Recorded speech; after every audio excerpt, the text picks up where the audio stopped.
Welcome to the First Solutions Workshop. We are beyond excited to be doing this in partnership with City Club. And our hope tonight is to help move the needle on homeless youth graduation rates. With that, I will pass this off to Heidi Wright, our publisher, who can explain how this all started. I'll pass it back to you to say, introduce yourself. Oh, I'm Jody Lawrence Turner. I am the project editor. So I work with Zack, and this has been a really exciting project to embark on, and we have more to come. So it's great. I'm Heidi Wright. I'm the publisher of the Bulletin, and thank you all for coming. You know, this is part of our vision of, as we say, empowering the community. And so when Joey and Ruth and I had coffee several weeks ago, you know, let's see if we can find a way to continue the conversation after the case forward. And I feel very flattered that they came to us and said, "Can we do one more thing? Incredible.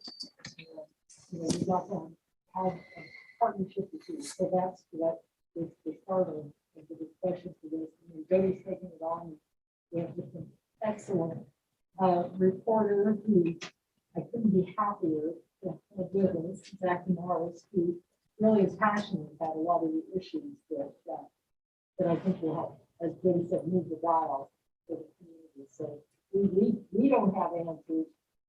We've got questions, and we can convene and give the information out to the larger community. That's what we see on the. So thank you for being.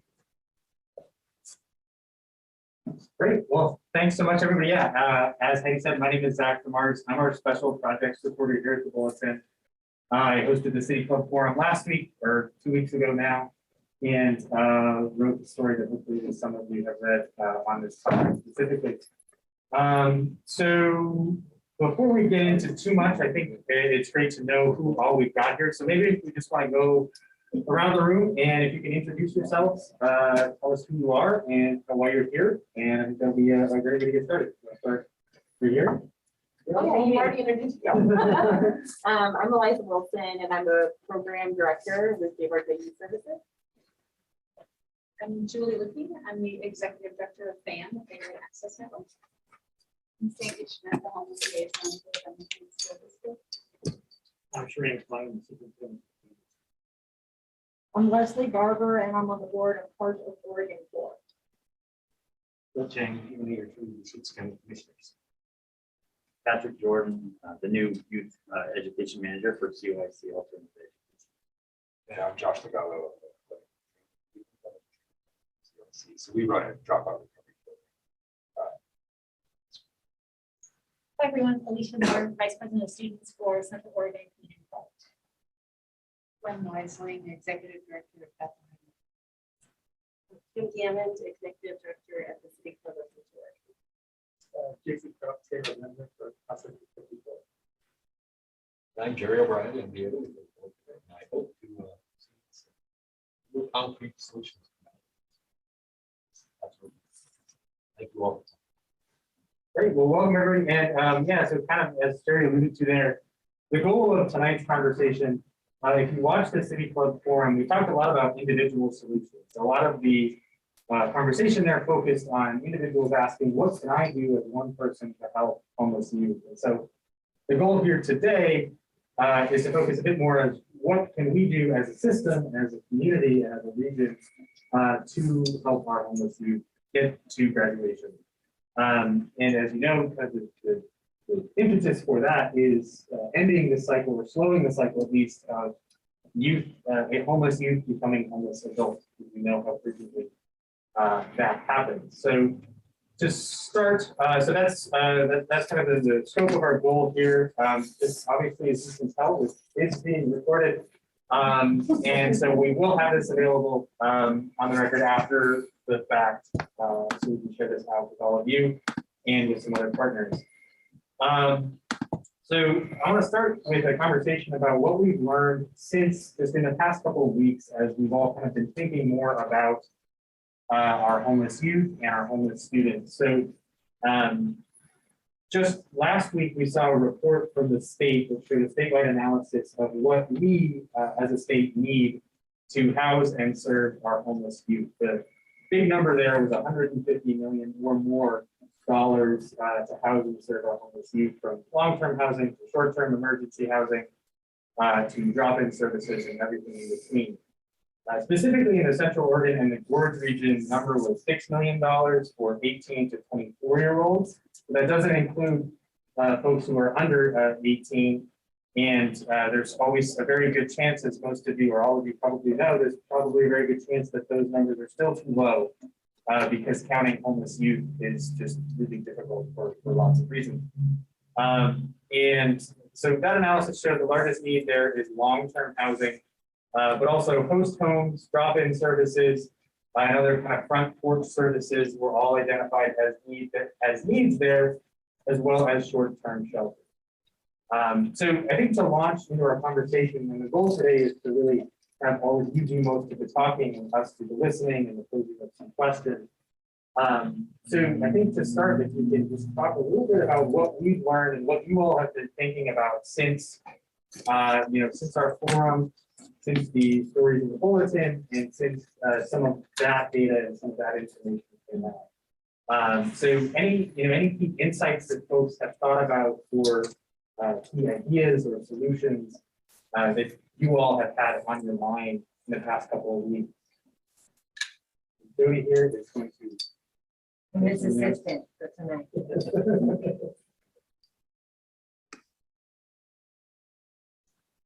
Anybody. Go ahead. I'm on the board of Heart of Oregon Corps, and we have a work, earn, learn model. And that encompasses youth coming into our summer programs, our AmeriCorps program, and our Youth Build program. Youth Build in particular is targeted towards young people of high school age who are not succeeding in normal schools, and they come from the three-county region into our Youth Build program, and they learn construction skills, but they're also there to get either the diploma or their GED, but we pay them. We pay them for their time. And I think the model works well for the homeless youth population. And I don't know whether it's replicable in other milieus, but certainly there's a program here in Central Oregon that it could be a funnel for youth to know about and be aware that they could support themselves on at least a minimum wage basis. We also give them scholarships and the opportunity to what I call ladder through our program. So if they come in at, say, the summer program, they learn about the Youth Build program, they graduate from the Youth Build program, they go into the AmeriCorps program, then they got lots of options. They've got certifications in construction industry, they have skills in conservation and wildfire management. There's lots of opportunities. Plus, they get an opportunity to learn how to be an employee, right? So the model is there to look at from my perspective. And I think there's a lot of linkage from other programs into part of Oregon Corps programs. And that's the conundrum I want to throw out on the table is how do we get these programs that maybe are already pre-existing to connect a little better in our community. Right, exactly. Right, exactly. So we do have some visibility in the Sister School District and the Bengal Pines School District, but we don't have visibility in Crook Jefferson or in the Redmond. So there's definitely a way for us to solve that. I have a question, and I think I knew this at one point, but is it in-house? Do the kids live on campus or do they come every day? They come every day. Primarily, they depend on the transportation system here in the region, which is something else we have to talk about. Right. But one of the things that we're gonna take, under consideration as, and there's something else I want to talk to you about, is, we're gonna add a driver's ed to our programs. So we're gonna try to get folks to be, more mobile. Because they travel great distances. They travel from Orange Springs, they travel from Prineville, they travel from Bend to Redmond, and Sisters, and it's all over the place. So, yeah, we have a series of vans, a fleet, that we have collection points, but mostly they use the public transportation system. Which I know, and I know public transportation is obviously, like you said, another discussion, and that's, I think, one of the complexities of this conversation is so much of this conversation has to do with those other conversations. Right? But I think the linkage piece there is, that's kind of like an immediate, a more direct,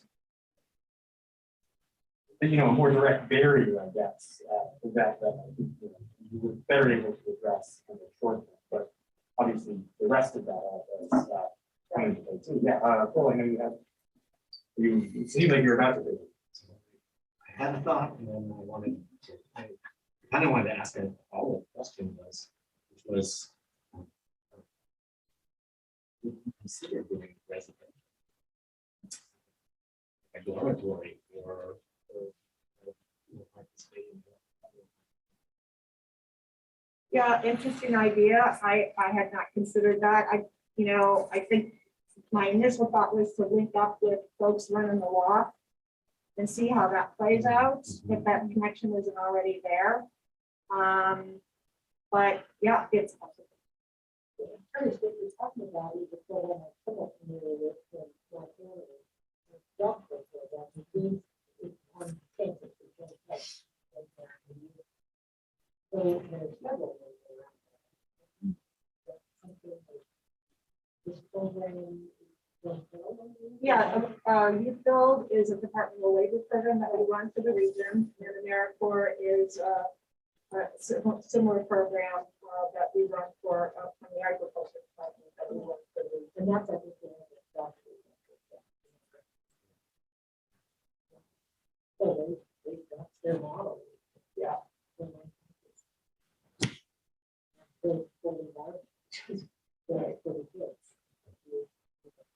We are actually in the process of looking for a hub or a centralized campus. We are dispersed throughout the region, but we've done a lot of analysis of, after 20 years of doing it this way, is this the way we want to do it still? And the board has come back that the youth would prefer to have a campus structure. So we are looking into that. Okay. I'm curious, what are the needs there for a campus? Is it the residential piece, or is it just like, you need a big enough plot of land that you can afford, or what are the needs there? Yeah, it's so it's either a blank slate, tabula rasa piece of land that's again close to transportation hub, or a place that has some structures on it that we could use for our training facilities. Again, we have heavy equipment, so we've got our construction equipment that we've built 33 houses in Central Oregon over the last 20 years. Mostly, we can't build in Bend. We're prohibited by the Department of Labor because of the input structure here, it's higher. So we build in Redmond, we build in Madras, we build up in Pineville and surrounding communities. And then we have lots of, we have a chipper, we've got all kinds of, we've got a fleet of vehicles that need to be parked every night. So yeah, I would say it would be like a 3 to 6 acre campus idea. Mm-hmm. Yeah.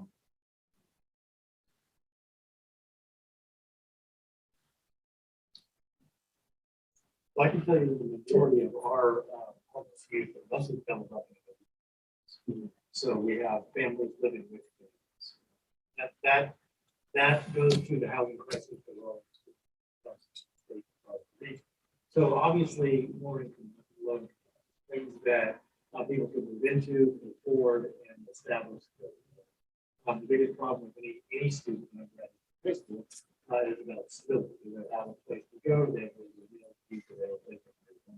Do they have a family that's supporting educational outreach? When I sat down with our homeless, he said one of the things she really needed to have was a commitment to the process. Because actually, among our homeless youth, actually seeing why education would be helpful.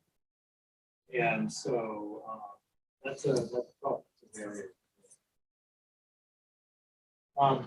Going with that, we also talked quite a bit about the idea of a lot of families that are in this situation but also have pre-criminal history. And so we had mentioned that solutions, but some things that created kind of wraparound kind of health services for families, not just individual youth, but for families would be highly supportive people, helping people gain stability in their life and be able to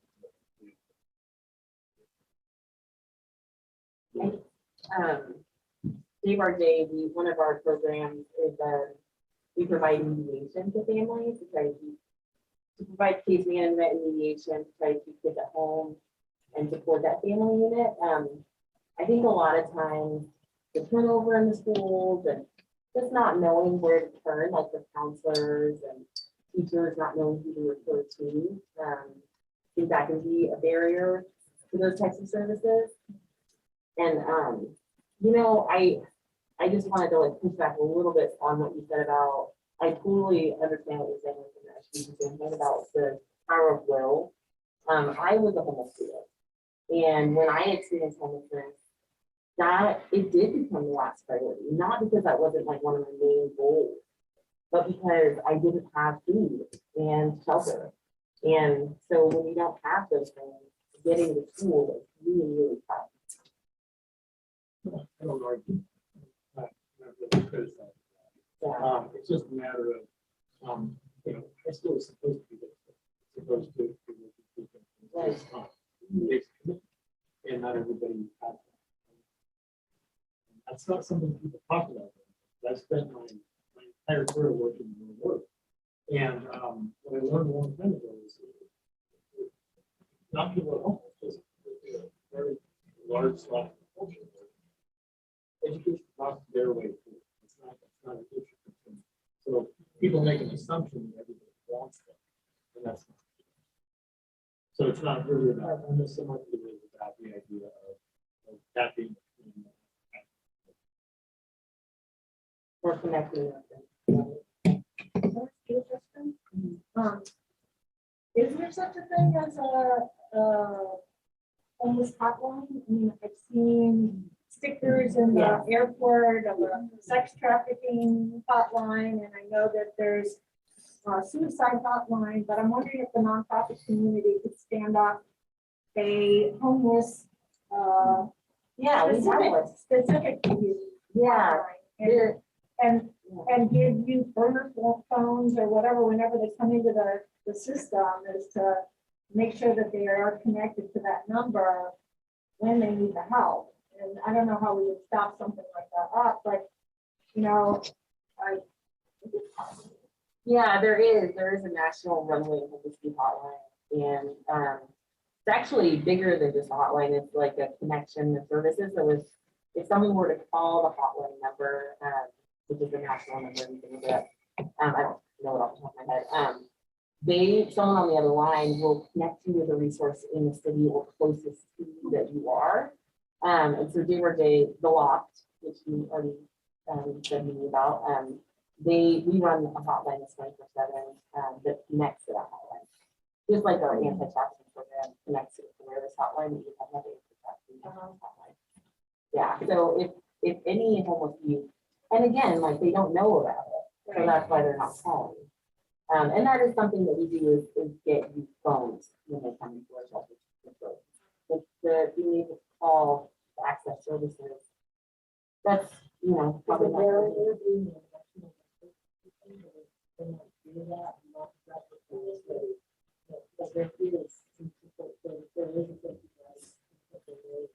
maybe it's the way that it's broadcast, you know, but if you call the 1-800 number, it's important that it's a 100 number because then it's free to call, Right. you know. Well, I guess we don't have to do that patients anymore.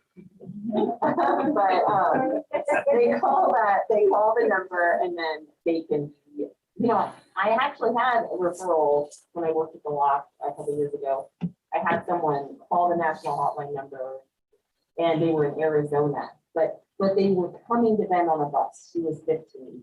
She knew a family member here. She was from here. So she ended up in Arizona just through like the foster system and had, was in an unsafe situation and she was coming back to where she had family. And she got connected to us and she was like, I'm like on my way to Bend. And so, yeah, she Can I go back to Sharon's point about mental health?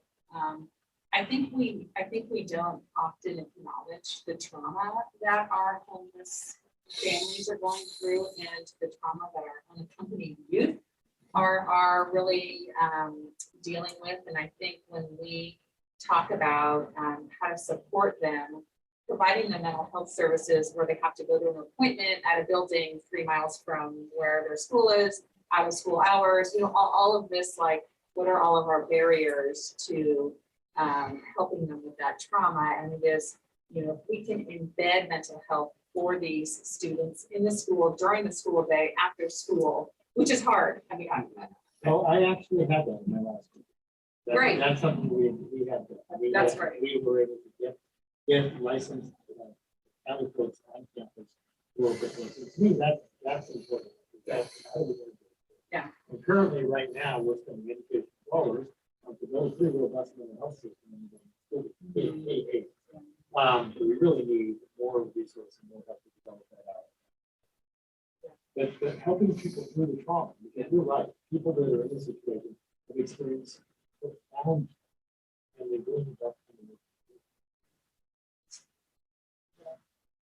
We'll just do that. Saying early on when he and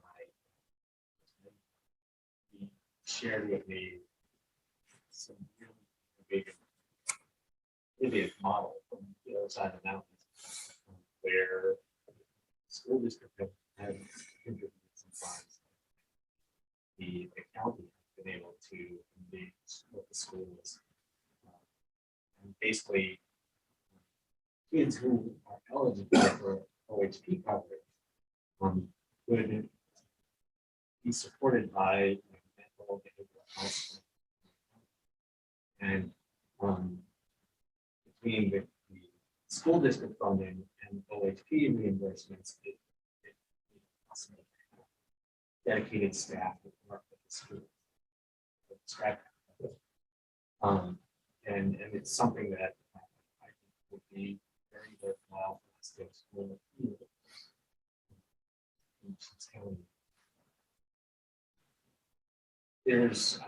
I do think that there's possibilities for us to do something similar.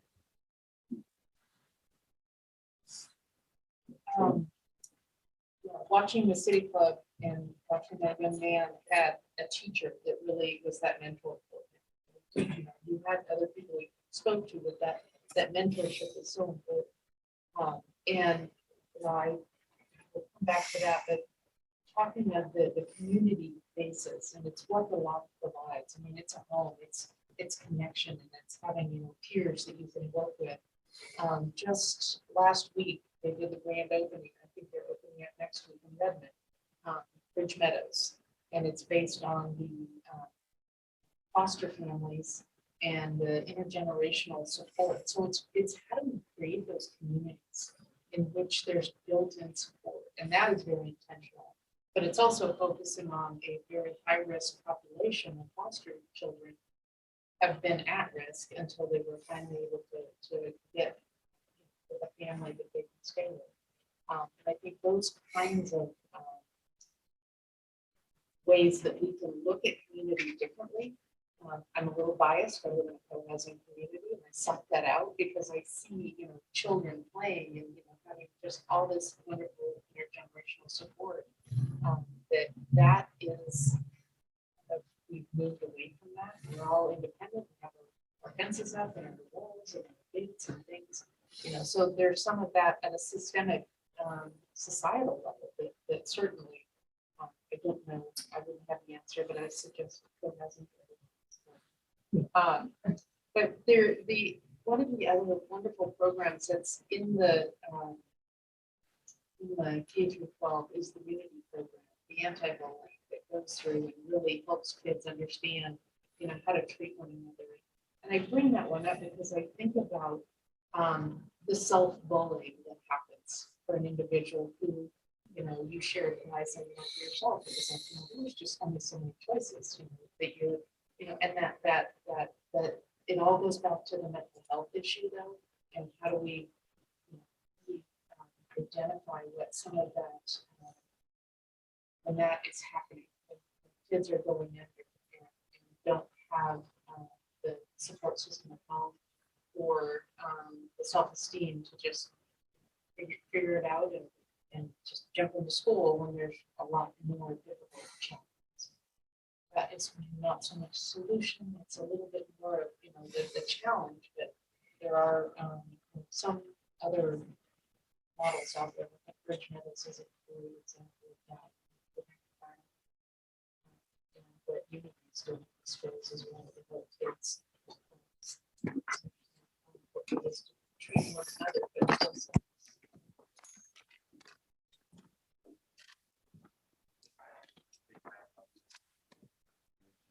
Mentorship. CYC, we run a number of local satellite alternative education programs in Central Oregon, and they're all pretty small. One of the benefits of being small is that it's intimate. You get to know each other, for good or worse. Sometimes like you really get to know each other. But our students really, they come to understand that not only is the staff there for them to really learn where they're coming from and whether our students are coming from consistent, stable housing or not. A lot of them have very messy lives in certain aspects. And we have found that through the nature of our kind of setting, that we can provide a little mentorship for this side of education. But it's often the connection more than how well we explain a lesson that day that lasts and keeps the students coming back. And for students that don't have that stability when they go home, know that when they go to their school, wherever their school is, that they're going to find people there that care about them, that see them for who they are, that understand, even if it's intellectually, but understand they're dealing with things that are very heavy. And there are a lot of resources. And I think this idea of connecting resources that do exist, so that we're not working in silos, that we work together, and will make a big difference. And our students deserve it. Our young people out there definitely deserve this. But they deserve it all through the act. That connection, that mentorship. I think, I don't know if scientifically this would be accurate, but I always think of us as herd animals. We're better facts, we've got each other's backs, and our students don't always have that. They keep our doors, and so the idea of a residential spot, and some of these things could really be exciting. But maybe a faster step would be to just increase the recognition of it and really make that effort. Making sure that we are supporting staff to reach. Sometimes that's a bit outside of the comfort zone, and the bigger schools it has to so much. You really give yourself permission for that. I think that's really important no matter what. That's one thing.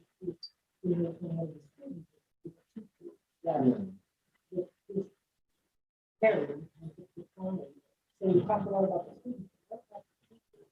Because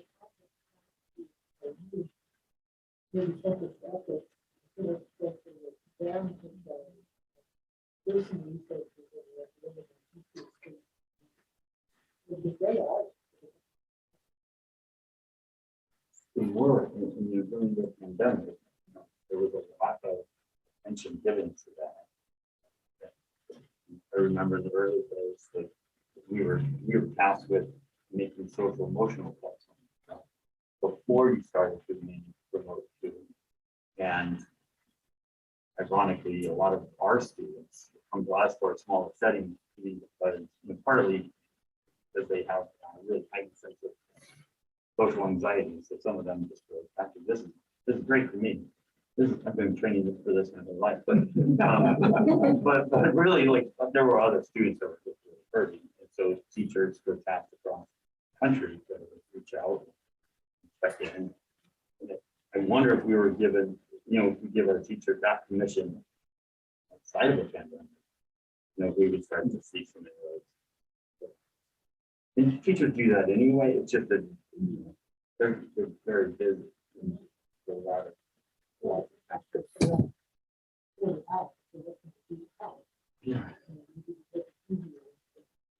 yeah, and some of the resources within the school, the fan advocates and things like that, are anything.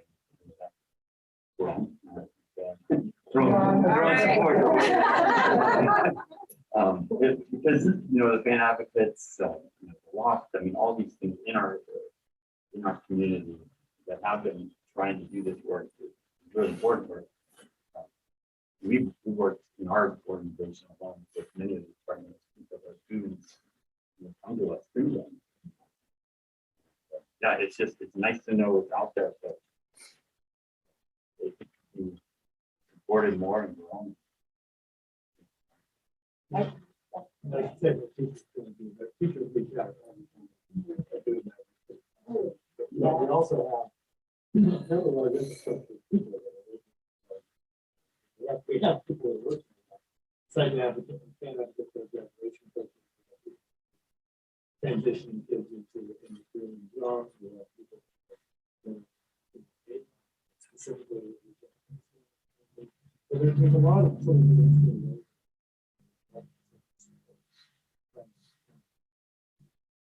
It seems like we have, the infrastructure is there. It's to be there for them, there's the advocate, to be there for the students. It's the fundamental, like shelter bed, food, that kind of stuff, that we don't have. So what kind of solution do you all have any ideas for this shelter bed? I just wanted to say, just like hearing from all of you, we know that connections are like the number one thing that can change like that for a young person, and for them to get connected to resources. I would love to see a coordinated approach, like in the region, on like what is our response when we meet with someone. What do we do about it? Because I think that depending on the school and who you're talking to, the response is different. And sometimes that person is not from the area, they don't know the resources. So I'd love to talk with you guys, if not today, about having a community response and having the same resources for everyone. We know that the resources are scarce and we need more shelters. Can I sort of speak to the overall solution? I think we need safe and stable housing for our homeless students. It's like the bottom line, safe and stable. And like we have, I just got pulled the data, we have 308 homeless students as of yesterday. And there are 308 different stories. And so I think there are so many kids who are homeless, but nobody knows. And it's not who hears them? Yeah. Who hears it? Like, oh, in your car, you overheard them in your car. And then so it is like, so then who does the teacher go to, or what's the teacher's next words? So I think that's sort of coordinated response, but ultimately we need more beds. And we need a loft in every community. You don't have to be loft, but we need a mini loft in every community in our region. We need more host homes. Yeah. I mean, some kids are great in a structured setting like the loft with other kids. Some of just need Yes. adults. They just need, they just need safety. I mean, there's creative ways we can look at it. So many of our kids are couch surfing with friends.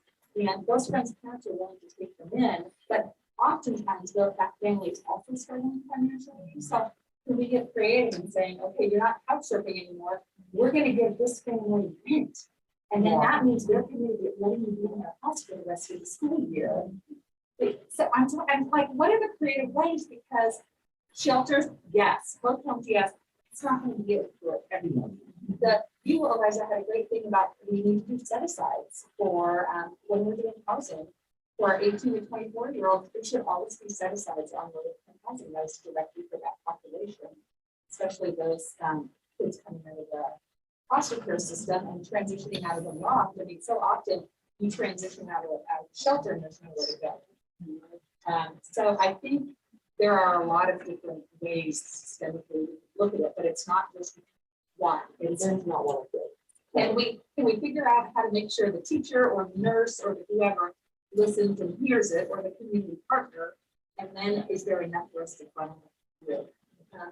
The student who spoke, he very clearly said, I barely got into the loft. Yeah. And there was a student yesterday we were talking about, and she got the last bed of the loft. And this was just recently, last couple of weeks. In both cases, it was oh my gosh, what if that bed had not been available? And more often than not, that bed isn't available. So how do we expand the good things that are already? That's fully my soapbox. Peter, can I ask you a question, follow up? Is it more of what we have, or is it something that? I think it is a little bit of both. Like the region has homeless liaisons for each school district. I spoke to Carrie yesterday. Sandy's one of them, and I think there are some great nuggets in there for programs we've heard from other places. Like there's a host homes program, very similar to Kindred Connections here. The valley that they allow these students to get the rental. So once they leave their host, they actually have a good rental record. So they can actually, I mean, I thought that too. Brilliant. That's brilliant. I mean, it is one of those things like how do we do more of those kinds of creative ideas? So I guess we've got great programs. Can we expand them and can we look at what else is out there? We don't have a low barrier shelter for you, right? So we need one, the best one in knows we need one. The 18 to 24-year-olds low barrier shelter. We need youth specific services because it looks at developmental like needs of a young person. We can't fit them into adult system. And then let them have things like mentors. Your decision.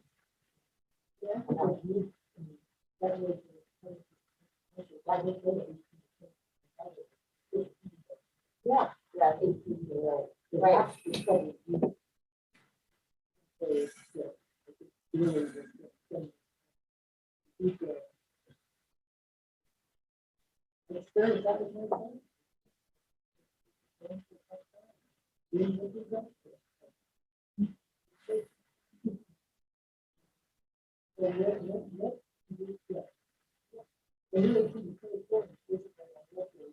I meant for the low barrier. Yeah. Specifically for that. Yeah. Right.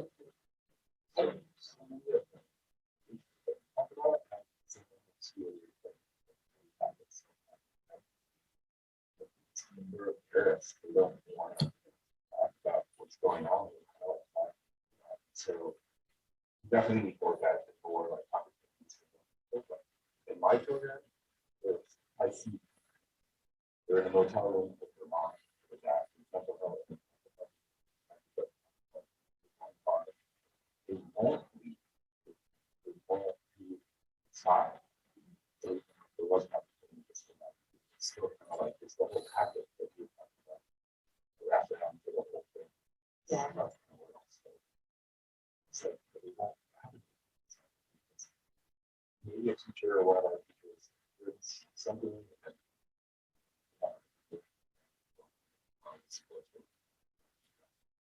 and then we can.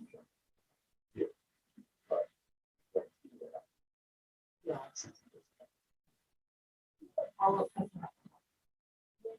All that. They say, what's money that are in the stats, what it is, they might be like, rather than services for family or the fact that or No, I think that is specifically for a youth who's left home already. So if they're in crisis, if they've left home already, where can they go for stuff like that? It's like that first initial basically. Yeah. I would say something you were just saying in that, and those of you know, many of you in this room, you know, I'm a bias towards these kinds of things. But you mentioned earlier that we got named covered, and I would challenge that a little bit to say the connections are covered, right? You might connect with the teacher, you might connect with the parents, but those folks have day jobs too. But a formal mentoring program where they can help students learn to advocate for themselves and help learn some of those life skills is something that you don't have specifically targeted towards families. Yes, we have big other big sisters. We have a program my husband runs with kids in prison, but specifically targeted towards families with custody, whether or not they live with it. Is something that could go a long way to help students gain more self-sufficiency. I think there's also some benefit for some of the peer-to-peer mentoring. This, you know, the need for high school students. So that there is some of that benefit from, you know, high school to elementary school, just, you know, having some of that built-in understanding of how you look out for one another and support one another, you know, in tutoring and when they get something. That's a good way to break down the barrier of like being afraid to tell adults that you're struggling at home, because you're more likely to tell somebody than you are. One question I have for this group is, you know, there's a whole group of coalition, there's other groups that peers get together, families get a lot of folks once a year. But for those who provide services and who receive welfare together on a regular basis, right? Because programs are certainly taking expanding, we've got a lot of traffic. And it's things I want to do tonight, this is really effective. So I don't know if there's a form that is direct service providers to come together on a regular basis.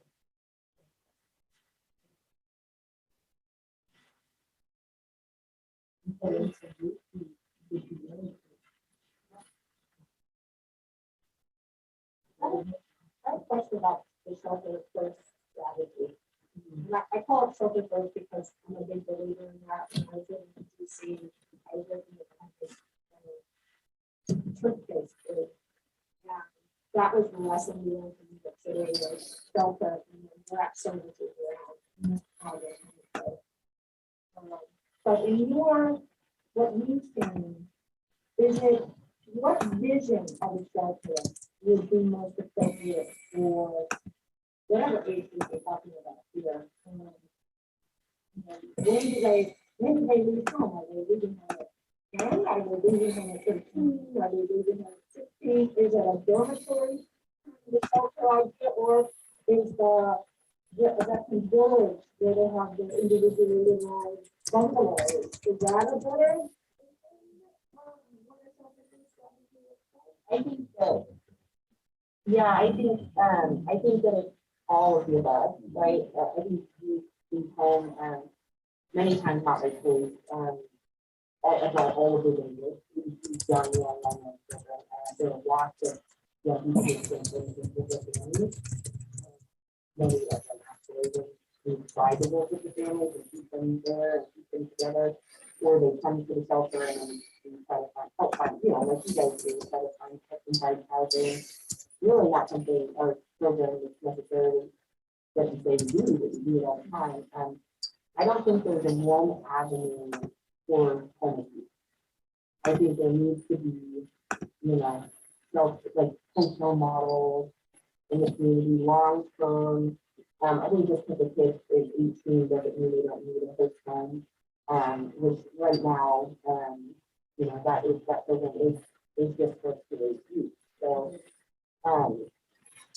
and you know, sheltering first, like we always do that. Like at the last family class, I also bring their house. We always bring someone to the shelter and then if they leave, that's is what we do. But I think that's why I think we do a little bit of stuff. We have a shelter that, you know, we encourage you to be pretty good when they live there. They don't have to make money, we try to support them with their and things like that. But we need another alternative as well. For something out there again. And we need more of what we have. So I think it's not an easy answer. So with a bungalow village be more appropriate lifestyle for those areas, especially where people can have their own space and work on their own issues and not have to deal with everybody else's issues, or what do you think? It depends on the age group, right? So if it were 18 and up, I don't, you know, I think that any of those things would work, but I do think we need more than that. So like I'm thinking like a thinking camp, if that's what you mean by bungalow, like what the veterans village, it's like that is not for long term, right? And I think that maybe anyone who's in an apartment, nobody's subsidy, that could be long term while they're going to school. And we've seen great success when we've been able to get young people into the divorce and help they can act. So that's not really something that is financially. I think there's just so many avenues and there's so many different things that work for young people, and we can't just put all of it like that. So how do we see out that? What does the input system look like to triage all of that? Do we have that capability to stand? We have plenty of input. It's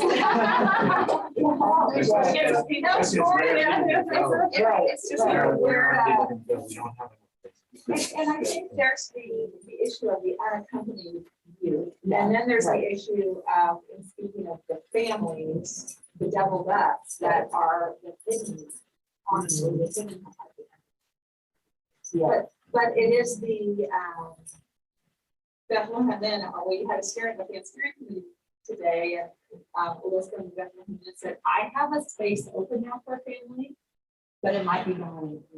And so it is this constant, you never know if there's going to be a space, and we don't have enough shelters, space for families. We don't have a, if we really want to do it great, let's do a full system from shelter to transitional housing, to low income housing, and then eventual, like a habitat home, or, I mean, that's what we need, that whole system for our homeless families and our homeless students.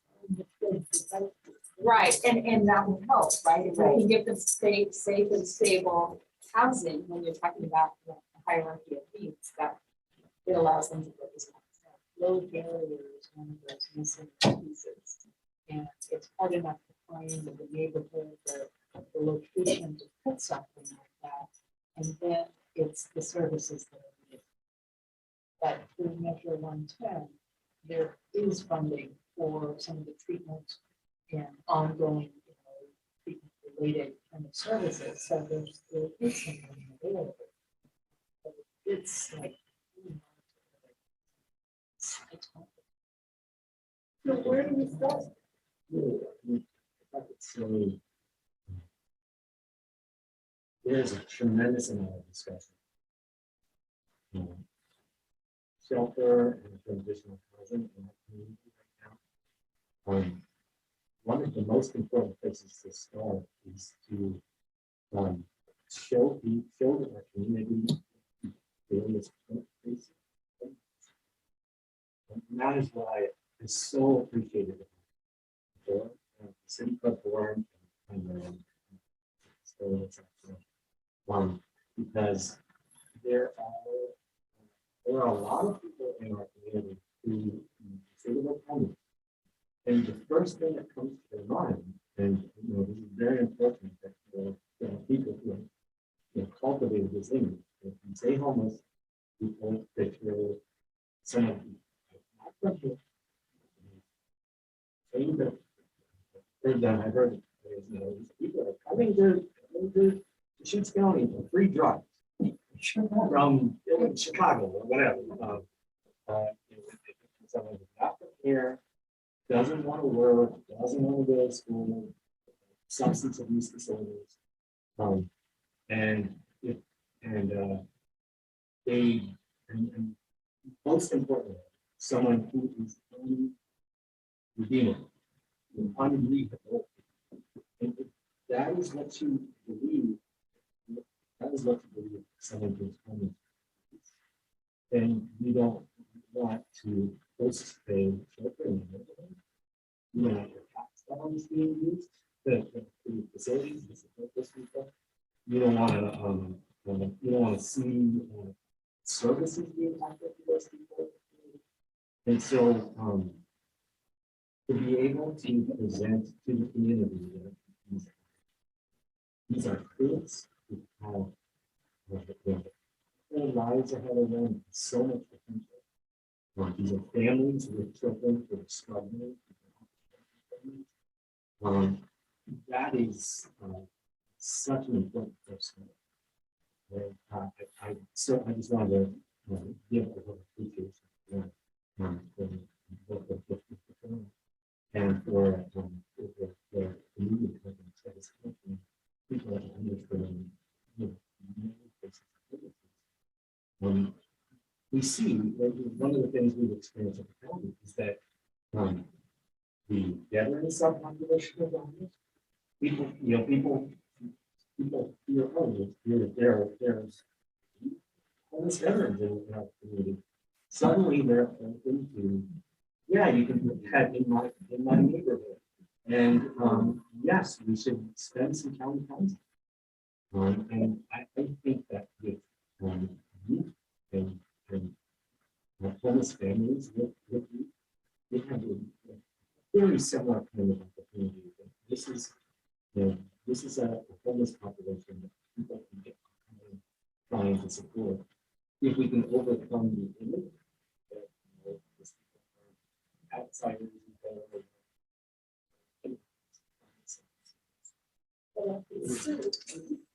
there is a slice.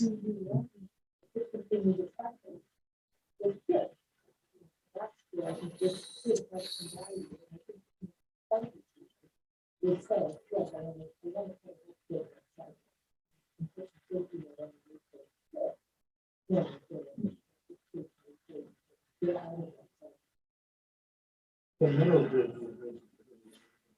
So it's I think they're moving in next week. but it's specifically built for the trafficking. And it has a range of people with various age groups. I think it's a wonderful model. I think it'll be a wonderful model for homeless youth as well. We were able to build, create facilities like that that have people living in the community.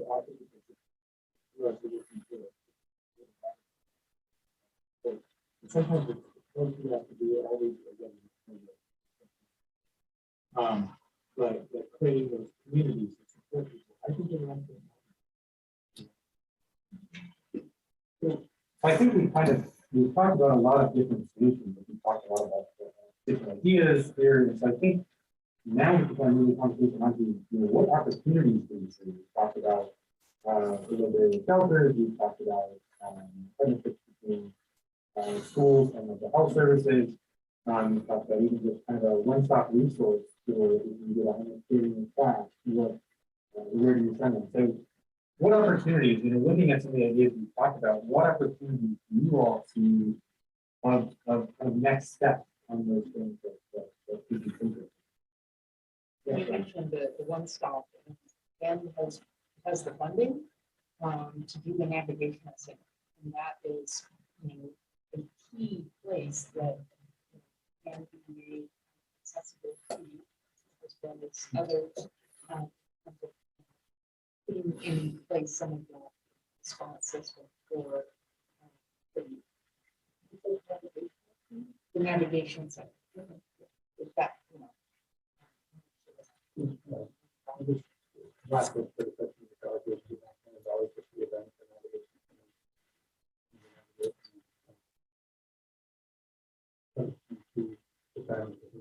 Yes, $3 million, approximately $7 million in state funds allocated for shelter navigation services. probably was good for people. I think that it's important to include. It's when you talk, because when you say navigation center, and I guess we've talked about this before, I knew it would and if we are fielding from the ground, that's some sort of navigation center. How do we make it friendly? How do you at COIC be able to say, we're gonna walk you down here together, and it's not, and it's comfortable for a mom and her two kids to use it as well, and so it's accessible as a navigation center for everyone, not just that single adult, which is absolutely the guy on the corner. So maybe part of what you have to say, but there's no.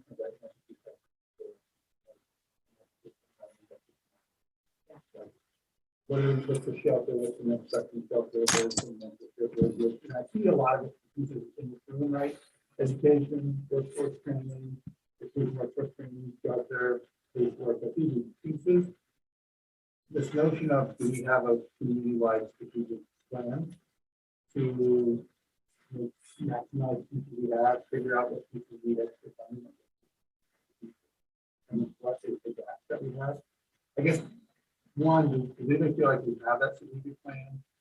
And if we don't, I would, I don't know. Where's, who's going to create that? Who's going to be that star? For both, I'm a lot of theory.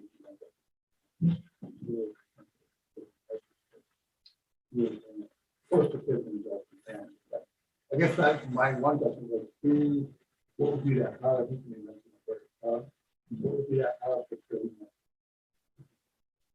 Yeah, that's what's definitely one of the questions.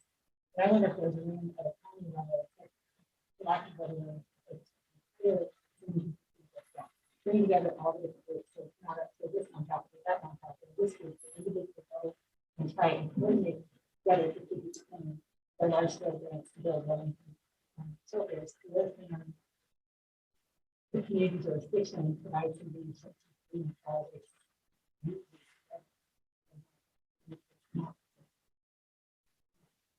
Just gonna mention that, so these laws are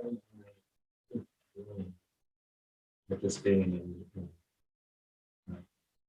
body that the city of Bend contains.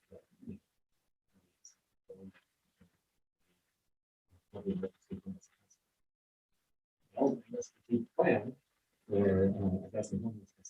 I don't think we really get down to, the strategic plan is going to be developed. I don't think it's going to get down to this level of granularity in terms of how we specifically would serve this site.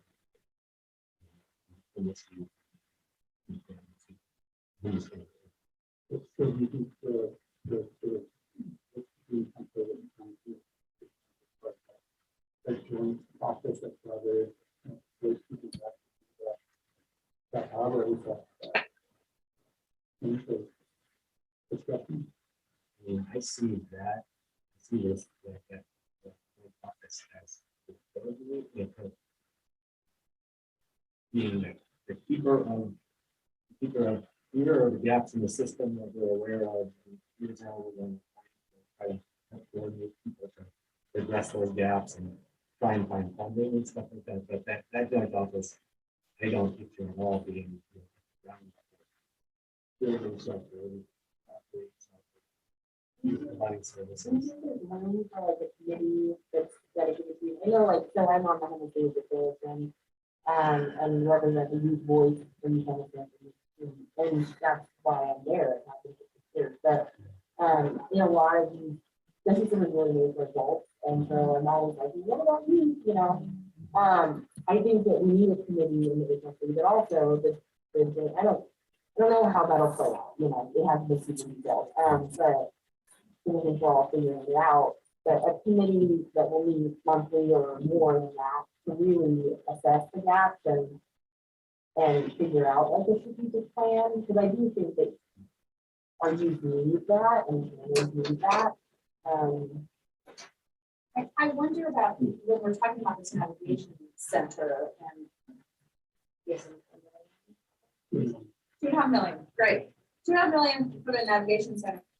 Whatever is happening and whoever is managing that navigation center needs to have some eyes on the system. Otherwise, how is it a navigation center? I mean, my assumption is you go in there and the system is laid out for you. Otherwise, we're not navigating anything. So I don't know who's going to own that navigation center. I don't know if it's going to be a public body. I don't know if it's city only or county. I will tell you, and you all know our families are so transient.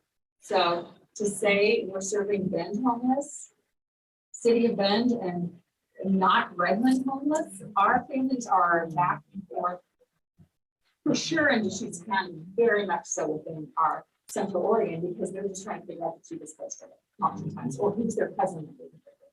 So that navigation center with that money, the focus really should be, first of all, on kids, single parents, young children too, and adults, but also on, okay, we're gonna own we're not just gonna have somebody sitting there handing out the chairs. We're gonna own the actual, what does the navigation look like for someone coming into our office, regardless of how old you are.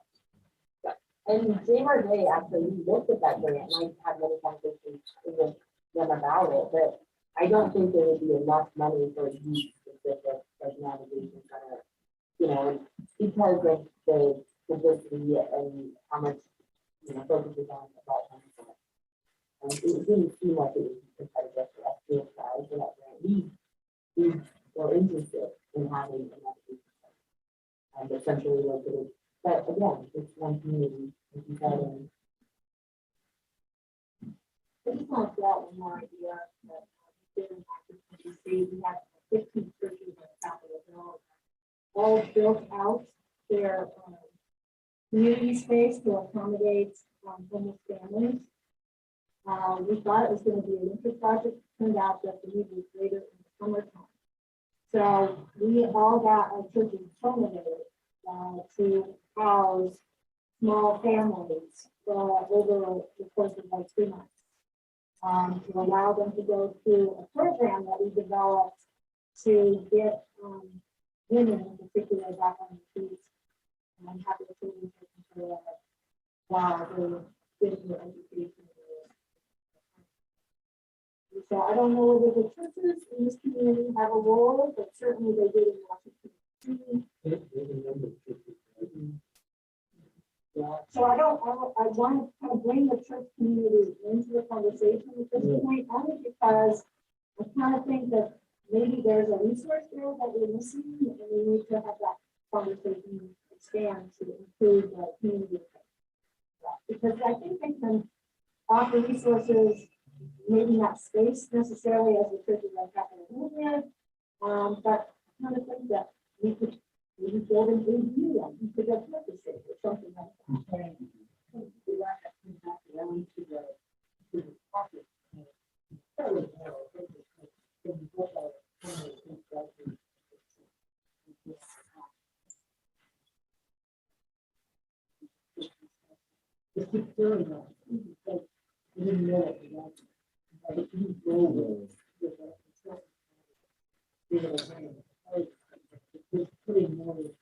I think that gets back to the navigation piece. So, I mean, I don't know the answer, but who is leading the navigation?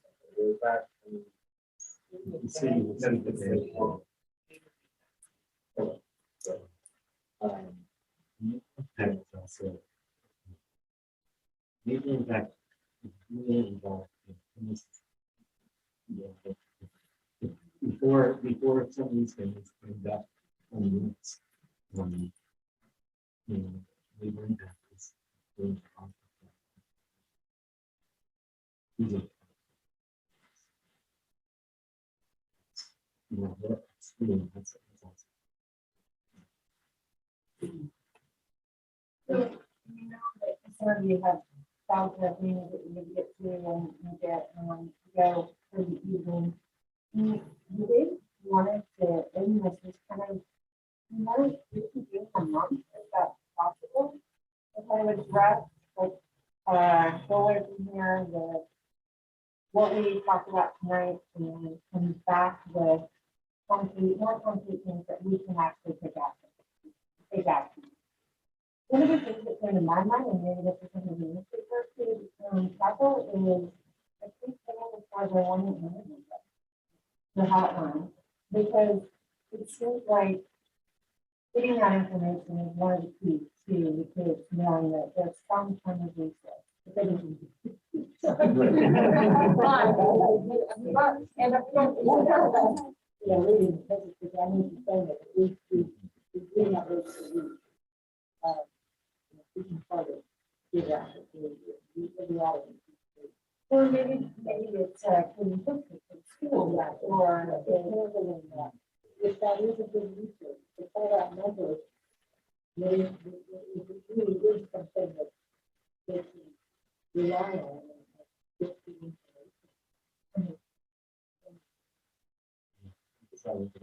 That they will get, someone local will. That's, I think, And they will get local, customized local. I'm sure they do, I think.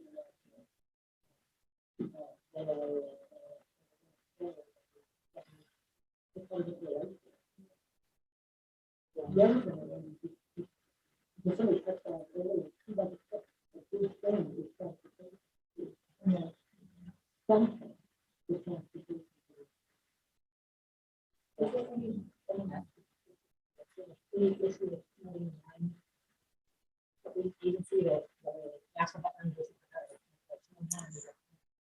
so many resources that we should, that we get in front of people and they're misused. Well, I wonder what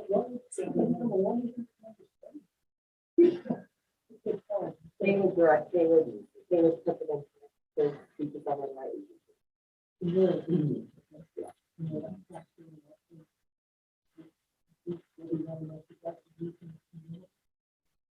No, I think we need to have, I really think we need to have a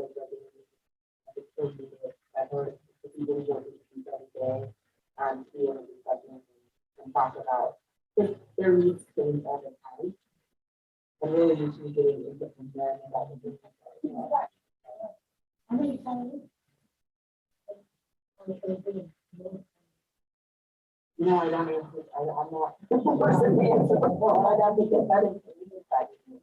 Yeah, I think some people, you know, just at grandma's house, in this last month, we started putting out a text line number because let's be real, the kids do not follow it. You know, a number, like, I'm sure they call the number, but they are much more comfortable texting, so.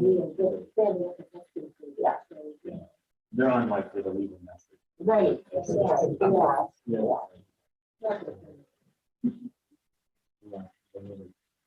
I am just inexplicably drawn to the rail. So, probably I would have to do a proposal to cite something and then have nights.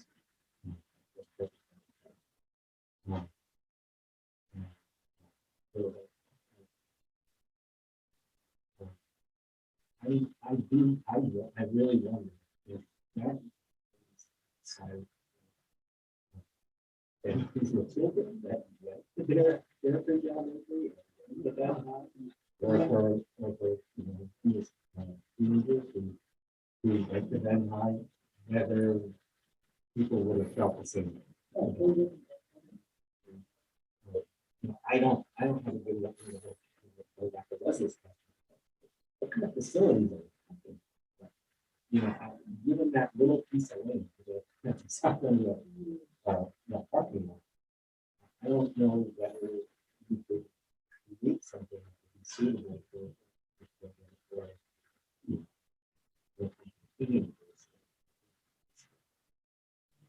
that would be, in my mind, really imagining for that location. Yeah, you know,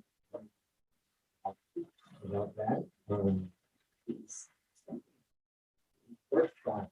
I mean, I'd be very interested to kind of feel that out. But not make people feel like they're going to down this road, but just like, hey, if this was going to be a topic,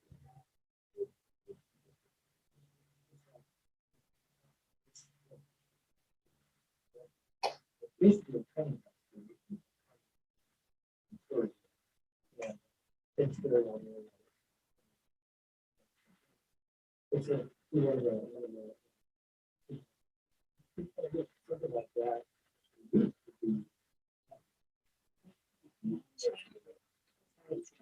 My understanding is that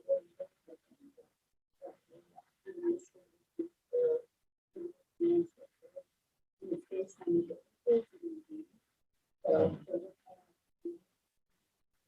using the word village instead of. Yeah. Unfortunately, can't, there's a way too many. It really is like Oasis Village. Needs the community that really helps to self-manage itself. And back to the like promoting the hotline and then Bill's comment about the faces of homelessness. We struggle to get our homeless to one. I mean, we do. But it would be really cool to have a campaign or whatever that, you know, the different faces of homelessness. And maybe it's somebody at COCC student that's going to school, or it's a teen mom, or it's a, you know, a dad with his 3 little kids, or it's a grandma. I mean, we have so many different people rented in, you know, it's unique, and it's really makes it very vulnerable, and exactly how it's hard to get people to do this, yeah. But it would be interesting to do something to address it's not, the constant message that it's not just the guy from out of town on the corner. This percentage of people that are homeless here actually live and have been, you know, whatever that stat is, and then and then highlighting a different kind of homeless family. I don't know, that would take the work of a lot of us trying to figure out who that is, and that's always a little bit tricky, but I don't know. And just for some background, on the story that you read about Uriah and the other homeless students in the community, those students all live at the lodge. So they all came to me through the lodge. Like, you know, I didn't have the capacity to go out and find these kids and commit them, strong arm them and stuff. So a lot of that is like from community partners and community organizations that you all know people who might be willing to serve. So that's kind of where that comes from.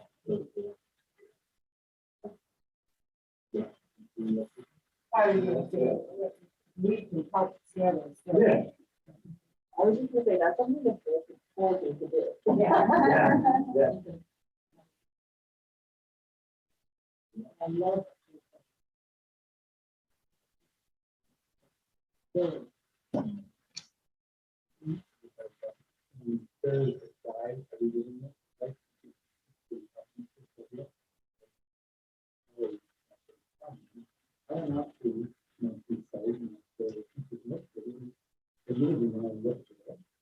Mine went one direction. Taking something very, very different. Very problematic.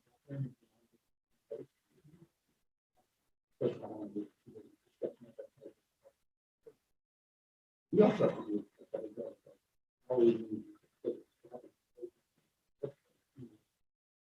really the point of, you know, man, you know, like I think we're talking about that and support the fact that create solutions. We haven't really got ahead on what that means. Looks like we can imagine broader support for those concepts. We really look to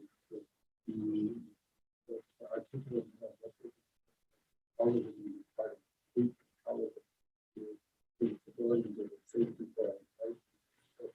Yeah, you know, just figure out what you said, but that was part of the challenge. Being out there is you really broad the concept of service you want to provide without enough definition of what people can provide. So at the speed, really broad, you know, the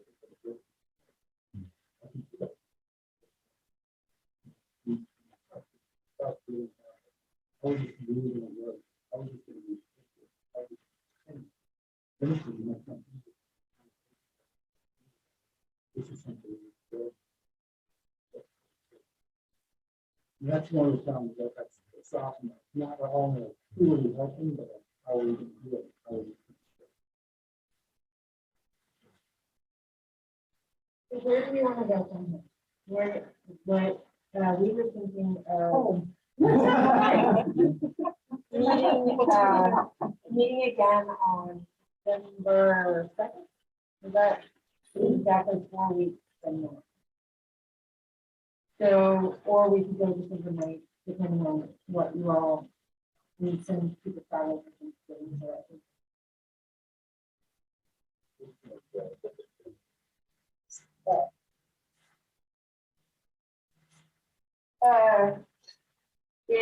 and try to come back with some things that we can really take action on. And we're here to, we will report on it, profile people, help with, campaigns, however we can reimagine the outcome rate of doing it. And we do have the text and I feel we go through this. So, if that's something that, really works for me. Safe line for living. Pushes me back. Yeah,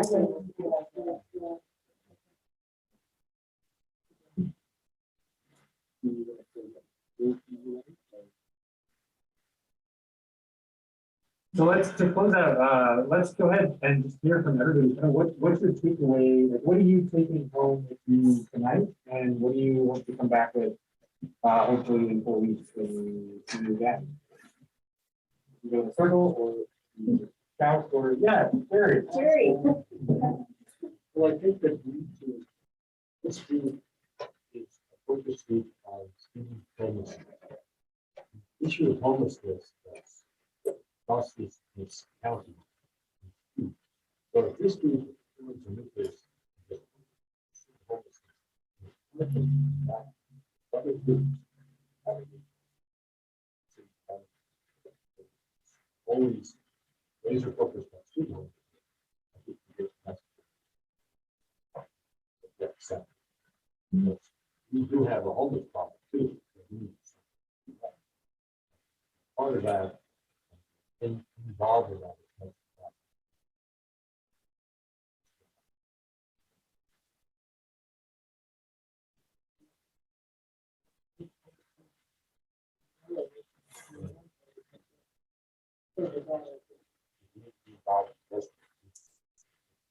We always have to. Let's do whatever.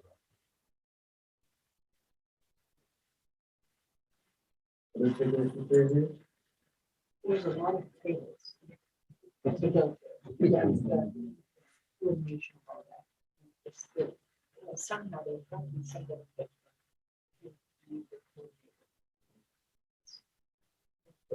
Extraordinary amount of services that are out there. The various things that there is a student happening to it. There's a parent who do something with it. How we can support people.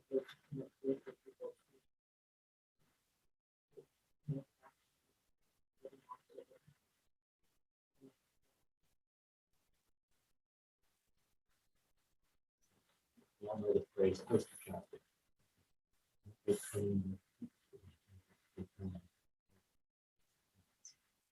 We do have a huge homelessness overall.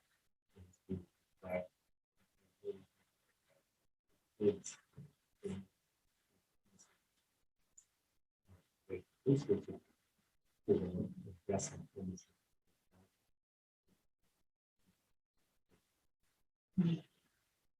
same way that we're going to do it. Each one of these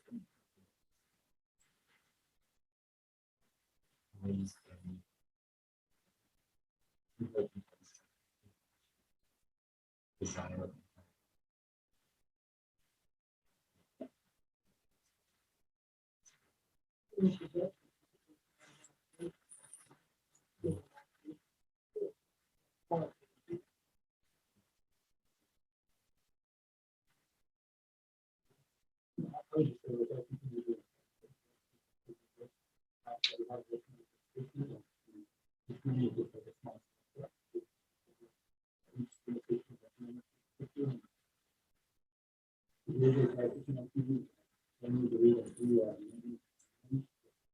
deal after it, and do a price separate coordination. We are usually prices are gonna have to. All the people that be working on it. So I think we can. I'm glad that things are well, and we found out.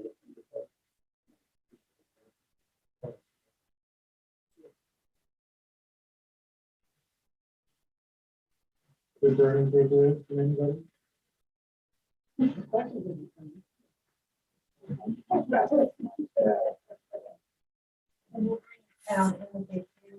Yeah. And if you guys have any other suggestions, we can draw an email. Send it to me, and we'll do that. We need to come to this conversation. And Councilor Perkins was on for about an hour and 15 minutes, so had to drop off. Didn't come on and say so, picked up most of it. Well, thanks so much for being part of this conversation, everybody, and for joining us and doing this with us. And yeah, looking forward to continuing this conversation with everybody. Good or?